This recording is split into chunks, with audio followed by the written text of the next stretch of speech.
Greetings from Stephen Gill, Indo-Canadian poet, novelist, essayist, and a literary critic. My conversations feature 4 present Stephen Gill's views on how to be a good poet.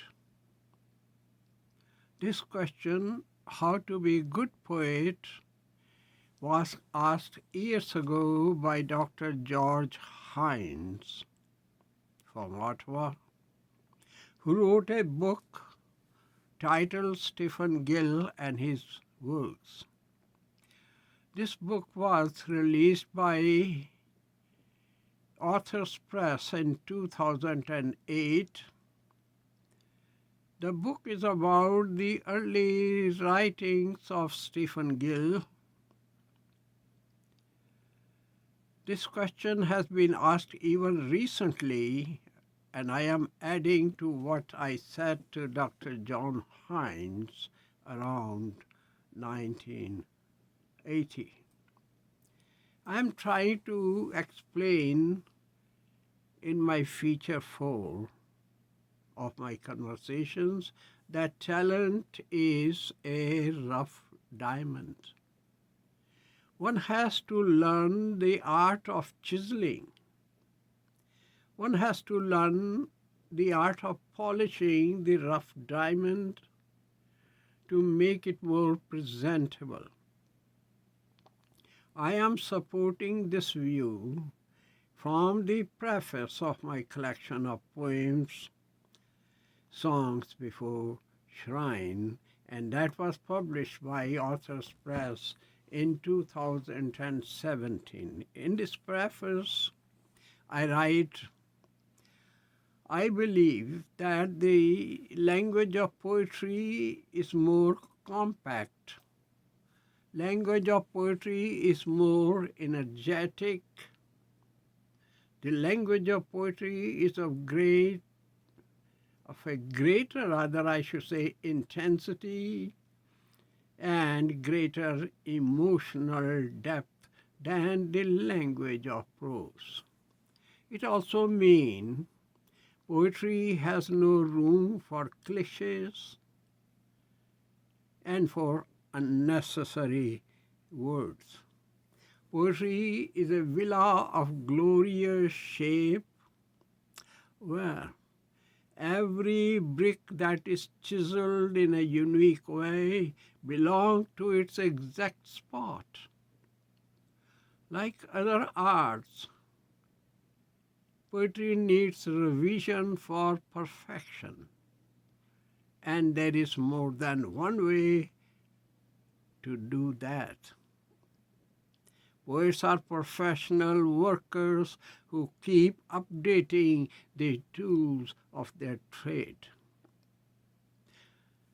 The tools of trades of artists keep changing while zigzagging down a labyrinth of experiences. When it is said that artists are born, when it is said that artists are born with talent, this implies to me that they have a natural aptitude for particular skills. These aptitudes, these talents are rough diamonds to be chiseled, to be polished, to become hard, to become bright, to become precious, to become flawless gems. Writing is a profession, and the skills of every profession needs to be improved with the hard work, need to be improved with the patience, need to be improved with the study. Constant revisions were a way of life of the masters, including Dylan Thomas, including Nobel laureate W.B. Yeats, and a host of other poets. Artists strive to touch the highest pinnacle of perfection, but perfection is confined to divine being who is the creator of the inheritors of his spark of creativity. Prominence is the result of years of labor in obscurity and to find market and an audience. There is no doubt that excellent poems have been written also in the first sitting, even under the extreme of haste. But as a rule, revisions produce more satisfying results. I will quote from my modern epic, The Flame. I repeat almost the same thought, though in slightly different way. In my epic, The Flame, in the preface of my epic Flame, I say, like any art or trade, poetry is 75% perspiration. By perspiration, I mean also editing again and again, reading,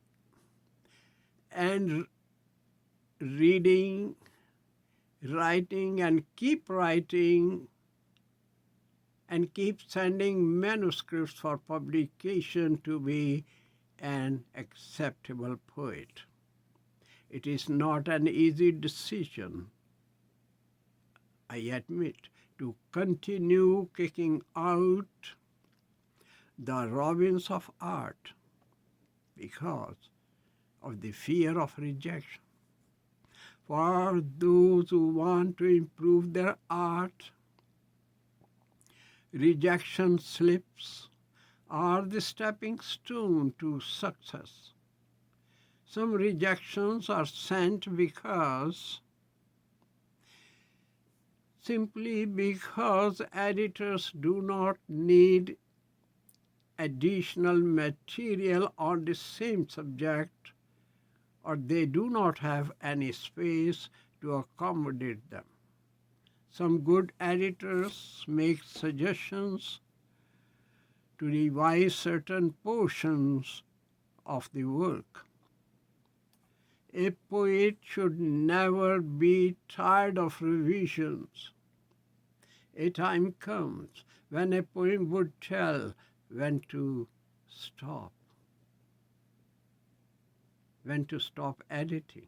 Sometimes poets have to stop revisions because they get tired of what leads them nowhere, even knowing that the poem needs extra work.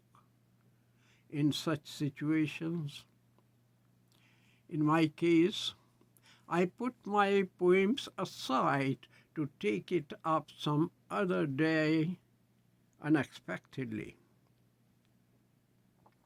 This procedure works in most cases with most poets. Often poets will know themselves if a poem needs further work. It is like knowing when the stomach is full. Another way is to consult an editor. Every person needs an editor, even editors need editors. There is a myth that poetry strikes a poet like a flash, or it is a divine bolt. For a serious poet, it may be bold, it may be divine, but mostly it is cooking. I believe there is a beauty everywhere. That is what the Bible says in its story on the origin of the universe.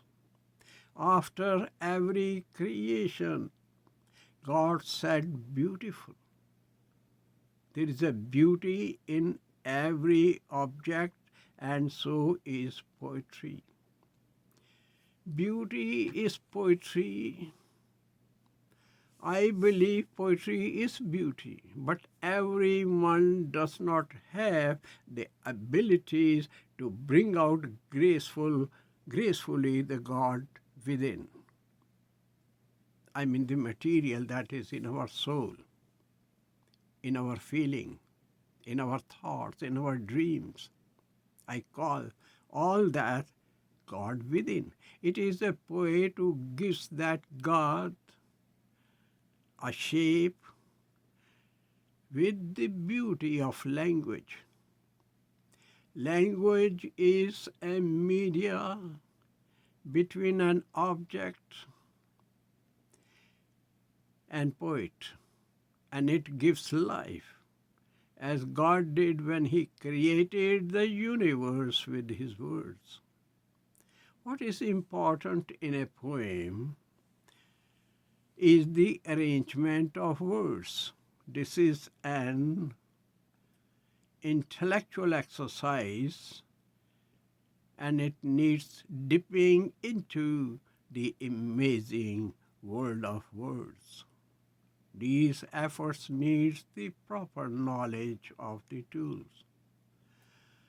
Poets are painters who use words instead of using colors, or they are dancers who use lyrics instead of using the movements of their hands, instead of using the movements of their legs and facial expressions. In addition to the arrangement of words, the most important feature of a poem is economy of expressions. Poetry is an unusual experience that shakes a poet thoroughly.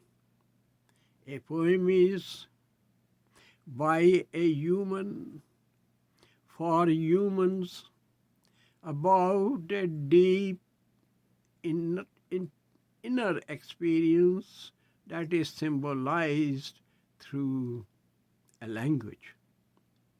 To describe or to illustrate, poets need tools, and the struggle to master the use of the tools is perspiration.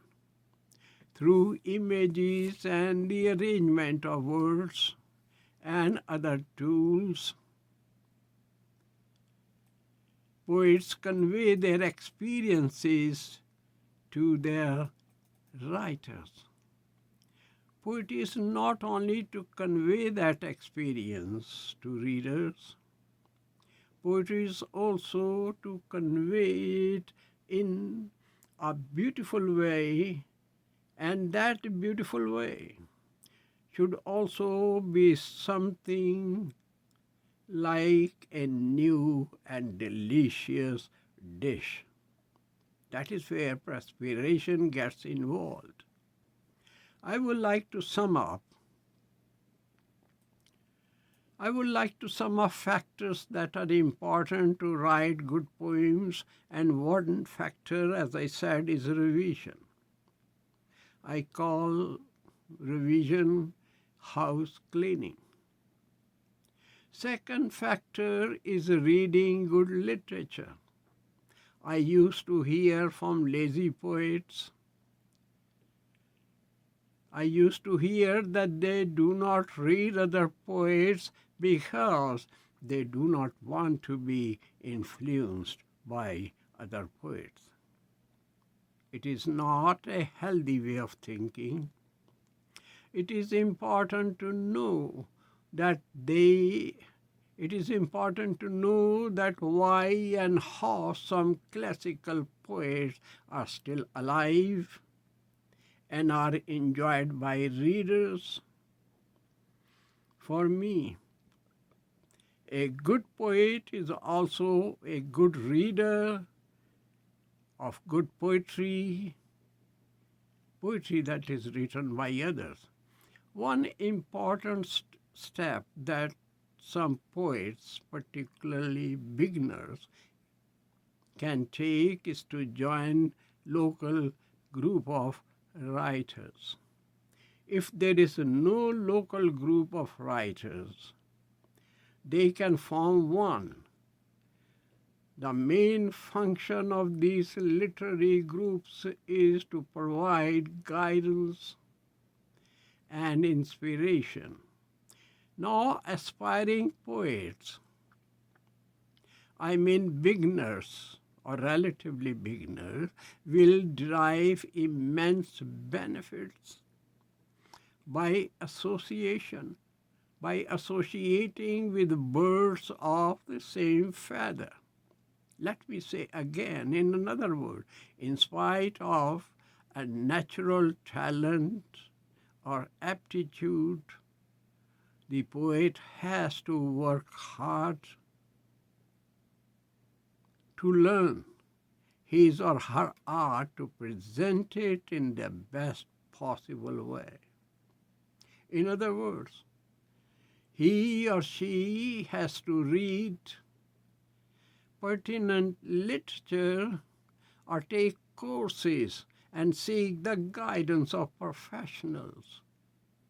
They need a guru because this guru has achieved that status in a hard way.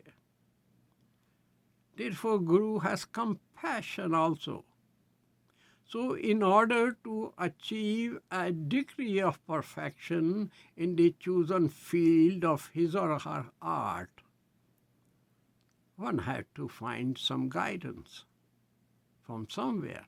Without these helps, the natural talent, as I said, is like a rough diamond that has to be chiseled, that has to be polished to put into a better and more beautiful shape. It involves work. My friend, I wish you the best. My next question in feature 5 is about accomplishment of poetry in the 20th century. The question was asked by Dr. Peggy Lynch from Texas in the States in 2001.